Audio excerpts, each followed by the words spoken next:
السلام عليكم، كي دايرين؟ لاباس عليكم بخير؟ نتمنى ان هذا الفيديو يلقاكم في احسن الاحوال. فيديو ديال اليوم غادي يكون عندنا اشكال ديال الحلويات ديال اللوز. عندنا تقريبا 5 ديال الاشكال، وفي الفيديو الجاي ان شاء الله غادي يكون التتمه ديال هذا الفيديو.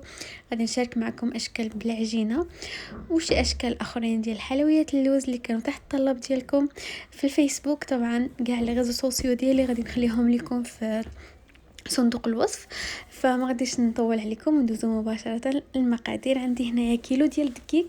اول حاجه غادي نبداو بها هي العجينه اللي كنستعملوا في الحلوه ديال اللوز. عندي بيضه كامله بدرجه حراره المطبخ، وعندي 3 ديال المعالق ديال السكر كلاصي، وقبيصه ديال الملحه، وعندي كاس لاروب ديال مزهر من الاحسن انه تكون نوعيه جيده، وعندي الماء اللي غادي نجمع به في الاخر، غادي نكملوا به الجميع. وعندي رابعه ديال الزبده سبيسيال ما يعادل 250 غرام، طبعا في كيلو ديال الدقيق حيت انا درت كميه اللي هي كبيره. فكنبدا نخلط المكونات الدقيق والسكر والزبده اللي مذوبه وصافي، ماشي تنرجعوها نوازيط. وبيضاء وقبيصه ديال الملحه. غادي نبداو ندخلوا الدقيق ديالنا. الدقيق طبعا خاص يكون خاص بالحلويات، ندخلوا فيه الزبده والبيض مزيان، عاد غنبداو نزيدوا مزهر، واذا احتاجينا شويه ديال الماء باش نجمعوا في الاخر الدقيق، هي غنحتاجوا شويه ولكن غير شويه، ماشي غنحتاجوا بزاف. صافي كنبداو نجمعوا العجينه ديالها. خاصها تكون العجينه ديالنا خاصها تكون قاصحه، ما خاصهاش تكون رطبه بزاف، حيت العجينه ديال اللوز ماشي بحال العجينه مثلا ديال المسمن ولا ديال شي حاجه اخرى. كنجمعوها كتكون شاده في راسها، هي ملي كتقيسها يعني عجينه راه باينه رطبه، ولكن هي الملمس ديالها قاصح شاد في راسو. مهم صافي كنجمعها. قلت لكم ما نحاولوش نديروا الماء بزاف باش ما تجراش لينا العجينه، كندلكوها شويه. هنايا راه قسمتها على جوج حيت كما قلت لكم الكميه كبيره. صافي من بعد هانتوما كندلكوها شويه غير حتى تولي هكا ملسه. وكنديروها في الساشي ديال الثلاجه، وكنغطوها وكنديروها في الثلاجه واحد 2 سوايع ولا 3 سوايع. هي مزيان ترتاح يعني في الثلاجه، كتبقى تعطينا الطعم مزيان في الماكينه ملي كنخرجوها في الماكينه. ولكن ساعه كافيه. انا حتى وجدت العجينه، عاده وجدت العقده ديال اللوز اللي درتها لكم في فيديو سابق، غادي نخليه لكم في صندوق الوصف ولا غير هنا الفوق واحد لو اي. اول شكل معنا هو الشهده محبوبه الجماهير، ضروري تكون في بلاط ديال حلويات اللوز. هي سهله. هنايا كيف ما غادي تلاحظوا عندي كويرات ديال العقده ديال اللوز اللي وجدتهم وعبرتهم على حسب كل شكل. فمثلا اذا كنت انا غندير 10 ديال الاشكال، فكندير كل شكل بالعدد اللي بغيت ندير في ميكا. فوقاش ما ساليت واحد الساشيه كنعرف بانني خاصني ندوز لشكل اخر. هكذا كنظم الوقت ديالي. وحتى العجينه كنخرجها في الماكينه وكنقطعها دوائر وكنغطيها بفيلم اليمونتير اولا في لي ساشي ديال الكونجيلاسيون، باش هكا حتى حاجه ما تنشف ليا. ضروري اي حاجه نغطيوها بميكا. هنايا كنجيب واحد الكويره ديال العقده كنغلفها بالعجين عادي كيف ما مولفين كنديروا حلويات اللوز. وهنايا هاد المرشم ديال الشهده من الافضل الى لقيتوه هادو الصفرين حسن من الكحلين اولا الكري كيتصداو. هاد الصفرين هادو ما عرفتش واش نحاس، ولكن ما نظنش انه نحاس يعني فغي، ولكني مزيانين ما كيتصداو. كنغسلهم ما كيتصداو ما والو، الا لقيتوهم خذوهم. صافي طبعا كندير المرشم في الدقيق باش ما تلصقش لينا فيه العقده، وكنرشمو وكنطبعو فيه. كنحاولوا نخرجوا هذوك الحبيبات مزيان. من بعد كنبقى نضرب المرشم هكا على يدي باش تخرج لينا الحلوه ديالنا مقاده بلا ما تقطع علينا. صافي بالنسبه للشكل الثاني اللي غادي نديروه اليوم، غادي ندير بهذا المول السيليكون. طبعا تقدروا ما ديروهش ماشي مشكل، هذا انا كنديروه غير باش يعطيني واحد الحفيره في الوسط، فتقدروا تستغناو عليه. المهم تقدروا ديروا هكا حفيره بصبعكم، انا كنديرو حيت صافي كيسربي دغيا. وكنجيب المنقاش العادي كنبقى ننقش في الجوانب كاملين، وفي الوسط كنكون وجدت بالعجينه هكا وريضات، يعني واحد القطعه اللي كتكون صغيره كندير بها دوائر. من بعد كنبقى كنطويهم من النص، من بعد كنطويهم للربع. فهمتوني؟ ها انتم كيف ما كتشوفوا في الفيديو. من بعد كنديرهم في الوسط ديال الحلوه ديالنا، وكنقادهم بواحد الكيردو. هنايا اذا ما بغاوش يلصقوا لكم فتقدروا ديروا بياض البيض بالنسبه للناس اللي مش يعني غير مبتدئين. مهم انا ما كنديرش بياض البيض يعني حيت دغيا كنسربي عليها، ولكن الا نشفت لكم بالنسبه للناس المبتدئين نستعملوا بياض البيض عاد تلصقوا دوك الوريضات. كيف ما كتشاهدوا راها ساهله والمنظر ديالها كتجي غزاله. غادي نصاوب معكم واحده اخرى. واسمعوا لي الا سمحوا لي الا كتسمعوا شي صداع، ولكن من قبيله وانا كنتسنى باش نمونطي لكم الفيديو. ماشي مشكل، دير براسكم ما سمعتوا والو. المهم هو الفيديو هو راني ما كاتيت لكم حتى شي لقطه، قلت هكذا باش تستافدوا، واخا انا ما نكونش يعني شرحت مزيان الفيديو كيكون واضح.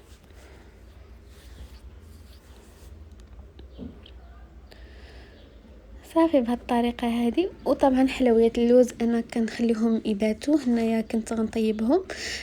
طبعا الطياب كان الفرن كيكون سخون مزيان، كيسخن هكا على 180 190، ولكن ملي كندخلوا اللاطه ديالنا للفران كنخليو غير تحت اللي شاعل. الفوق كنطفيوه، الفوق كنشعلوه غير ملي كنبغيو ندخلوا الفران كنطفيو الفوق. وكنقصوا درجه الحراره. مثلا اذا سخنا الفران على 180 كنهبطوها ل 140 120 فوقاش شحال ما طابت على المهل احسن ما دغيا تخطف لينا اللون والعجينه تبقى خضراء.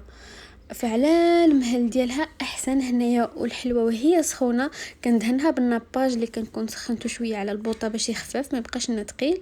بالنسبه للناس اللي ما يستحملوش السخونيه ديال الحلوه حتى تكون سخونه هكذا باش الناباج يلصق عليها. ولكن كاينه واحد الطريقه اخرى انكم تخليو الحلوه حتى تبرد، من بعد دهنوها بالناباج، من بعد دخلوها الفران اللي كيكون سخون ولكن ما شاعلش. انا كتجيني يعني خدمه جوج خدمات هكاك. من الاول كنحاول نصبر على السخونيه ديال الحلوه، كندهنها بالناباج وكنزينوها بحبيبات هكا ديال العقيق، اختياري طبعا.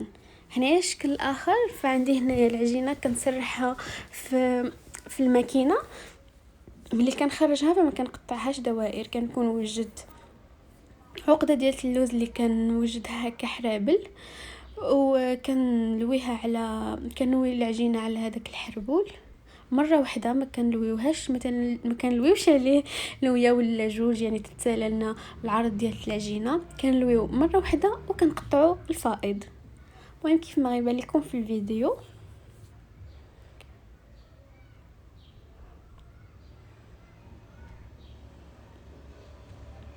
حاولوا اننا نزيروا مزيان. صافي واللي كيبقى كنقطعوه بالجراره ولا بالموس اللي كان.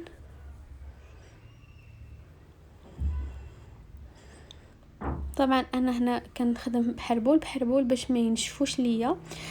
كندير الحربول الاول وكنقطعو كنقشو عاد كندوز الحربول الثاني. هنايا ملي كنقطعو كنبداو نحربلو داك الحربول باش فين كاين الخط ديال التقطاع كيلصق لينا مع العجينه كامله. كتولي بحال ما كيبقاش يبان داك الخط ديال التقطاع هكا محلول. غير باش يتسد مزيان كنبقاو نحربلو فيه شويه بحال كنلصقوه مزيان.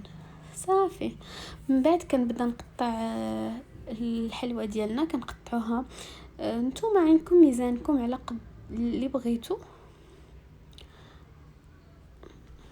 صافي وهذيك الحبه الاولى اللي قطعتوها هي باش غادي تبقاو تهزوا العبار على الحبات الثانيين كيف ما غادي يبان لكم دابا في الفيديو. صافي من بعد كنكشوا ليها الجوانب، كنكشوا شويه مايل. المهم ما كنجيوش ونقشوا هكا نقاش طولي، كنقشوا بحال شويه مايل، كنميلوه شويه باش كيجي بحال فيه داك التمواج. هنايا راني قطعت لي العجينه، كنت مركزه مع التصوير ونسيت بانني ما نقشت المنقاش ما درتوش في الدقيق. فضروري تبقاو تغطسوا المنقاش ديالكم في الدقيق باش ما تقطعش لكم العجينه. هنا كنوريكم بلي هادو ما مقطعاش فيهم.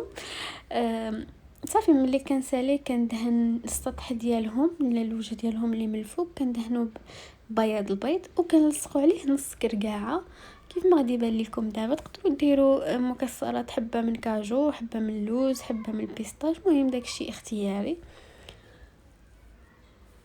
حتى كنساليهم كاملين وكنخليهم ينشفوا طبعا ليله كامله. ونفس الطريقه ديال الطياب على المهل ملي كيخرجوا كندهنوهم بالناباج. هنايا الشكل اللي بعده فغادي يكون فحال سبوله اولا شكل سبوله هكا مايله. كيجي غزال بزاف حتى هذا الشكل هذا. من بعد ما كان العجينه ديالنا كندوروها على العقده وكنسدوها مزيان، كنبداو نقشوها من جوج الجوانب باش كيعطينا شكل ديال سبوله. من بعد كنجيبو حتى الاخر وكنميلو ديك البلاصه التحتانيه كنميلوها، وفي الجناب كنوركو عليهم باش تبان فحال الا هكا سبوله وفحال الا عندها هكا زوايا. المهم راه الفيديو كيشرح راسو، نتمنى انني نكون شرحت مزيان. صافي من بعد راه كندخلوهم يطيبوا الفران. طبعا ملي كنخليهم ليله كامله ملي كنخرجوهم كندهنوهم بالناباج، وديك الجهه الفوقانيه اللي كتبقى باينه فيها عقده ديال اللوز هذيك ضروري كنخليوها باش كنغطسوها في اللوز مهرمش ومحمر كيف ما بان لكم في بدايه الفيديو داك الشكل كيفاش كيجي في الاخر. بالنسبه للشكل الاخير معنا هي هاد الورده هذه. كيف ما لاحظتوا ان هادوك الطوابع انا دائما كنخدم بالطابع ديال النحاس، يعني داك اللون ديالو صفر. كره ديال العقده كندوروا عليها العجينه، من بعد كنرشموها بداك الطابع. هانتوما كيف ما كتشوفوا راه مازال غنعاود معكم واحده اخرى وكنبداو نقشوها. هنايا كنحتاجوا المنقاش العادي والمنقاش اللي كيكون في حاله كيقولوا ليه المنقاش ديال الضفر، كيكون هكا مايل بحال نصف دائره.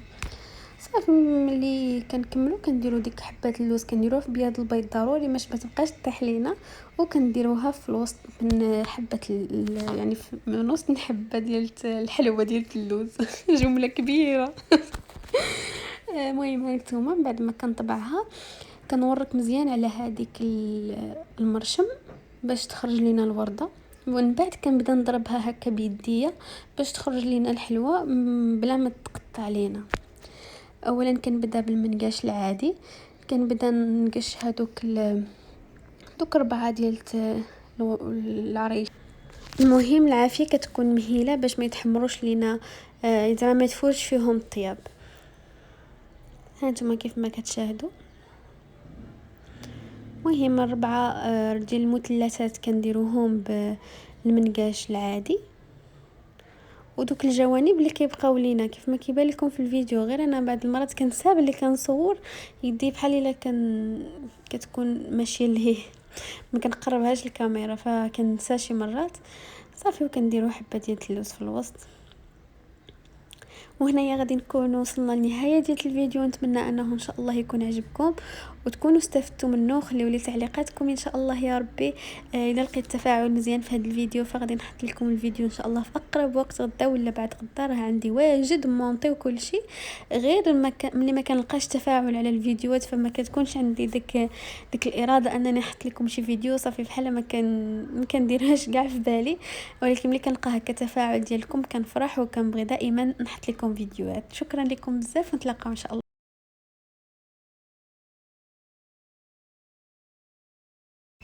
وباش تدوزوا اي طلبيه فتواصلوا معايا في الرقم اللي غادي يبان لكم دابا في الشاشه في الواتساب اولا في الابل العاديه بجوج خدامين. وشكرا لكم، مع السلامه.